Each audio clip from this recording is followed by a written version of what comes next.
Speaker, আপনার মাধ্যমে আমার প্রশ্নটি হচ্ছে, একটা বিশ্ববিদ্যালয়ের শিক্ষার্থী অথবা যারা চাকরি প্রার্থীরা যখন প্রাথমিক বিদ্যালয়ে শিক্ষক হিসাবে চাকরি করতে যান, তখন সেখানে 11,000 টাকা বেসিক দিয়ে শুরু করেন বর্তমান প্রেক্ষাপটে।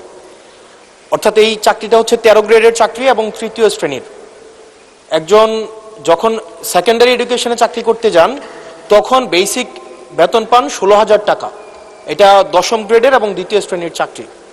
আমাদের দেশের প্রাথমিক শিক্ষা এবং মাধ্যমিক শিক্ষা এই দুইটা হচ্ছে ফিডার ইনস্টিটিউশন।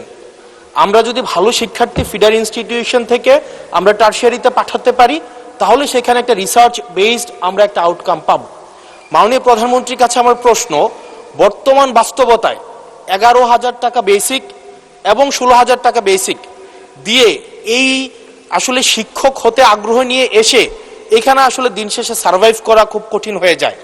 সেজন্য প্রাথমিক এবং মাধ্যমিক শিক্ষকদের বর্তমান প্রেক্ষাপটে, আপনিও বিদেশে দীর্ঘদিন থেকে এসেছেন, আপনি সেখানে শিক্ষা প্রতিষ্ঠানগুলো দেখেছেন, সেই বাস্তবতায় আমরা এই ফিডার ইনস্টিটিউশনগুলোর শিক্ষকদের মান উন্নয়নের জন্য, তাদের বেতন বৃদ্ধির জন্য, যাতে করে বেশি বেশি মানুষ বা শিক্ষার্থী এই ধরনের চাকরিগুলি করতে আগ্রহী হয়, সেটার জন্য আপনার বিশেষ কোনো পরিকল্পনা রয়েছে কিনা সেটি জানতে চাচ্ছি মাননীয় স্পিকার।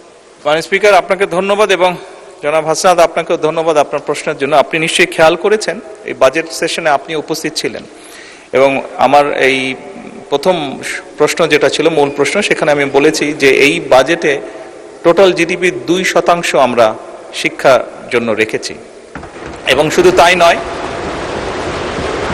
আমাদের যেটি পরিকল্পনা আছে, আমরা পরিকল্পনার মতন যদি আগাতে পারি, ইনশাল্লাহ আমরা শিক্ষা খাতে বাজেট 5 বছর শেষে 5%-এ নিয়ে যেতে চাই। এবং অবশ্যই এগুলো আমরা যখন দেখেছি, স্বৈরাচারের সময় শুধু বিল্ডিং হয়েছে কিন্তু হিউম্যান রিসোর্সের কোনো উন্নতি হয় নাই। আমি আপনার সাথে সম্পূর্ণ একমত যে আমরা যদি আমাদের প্রাইমারি এবং সেকেন্ডারি এই শিক্ষকদেরকে যদি আমরা সঠিকভাবে ট্রেনিং দিতে না পারি, কিন্তু শুধু ট্রেনিং না, ট্রেনিংয়ের সাথে তাদেরকে তাদের সম্মানীয় যদি বৃদ্ধি করতে না পারি, তাহলে অবশ্যই আমরা প্রত্যাশা করি না যে তারা ভালো কিছু ডেলিভার করতে পারবেন। আমাদের তাদেরকে প্রশিক্ষণ দেওয়ার যেরকম কর্মসূচি রয়েছে, প্রশিক্ষণ দেওয়ার যেরকম পরিকল্পনা রয়েছে, বোথ সেকেন্ডারি অ্যান্ড প্রাইমারি, একই সাথে পর্যায়ক্রমিকভাবে আমরা যাতে তাদের সম্মানীয় বৃদ্ধি করতে পারি। আমরা অনেক সময় দেখি যে প্রাইমারি স্কুলের টিচাররা, এই সংসদে দাঁড়িয়েও আমি বলেছি যে অনেক সময় আমরা এখনও দেখি যে প্রাইমারি স্কুলের শিক্ষকরা তাড়াতাড়ি করে ক্লাস করিয়ে হয়তো আরেকটি সেকেন্ড একটি কোনো জবে অথবা কৃষিকার্যে যেটাই হোক একটি সেকেন্ড জবে তাকে যেতে হয়, তা না হলে তার জন্য সংসার চালানো কষ্টকর হয়ে যায়। সেকেন্ডারি স্কুলের ক্ষেত্রে আমরা অনেক শিক্ষকের ক্ষেত্রেই দেখেছি এরকম ঘটনা ঘটে।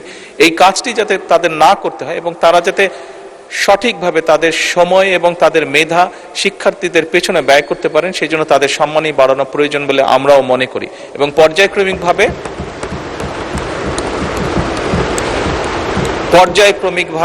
আমরা এই কাজটি ইনশাল্লাহ করব এই দেশে।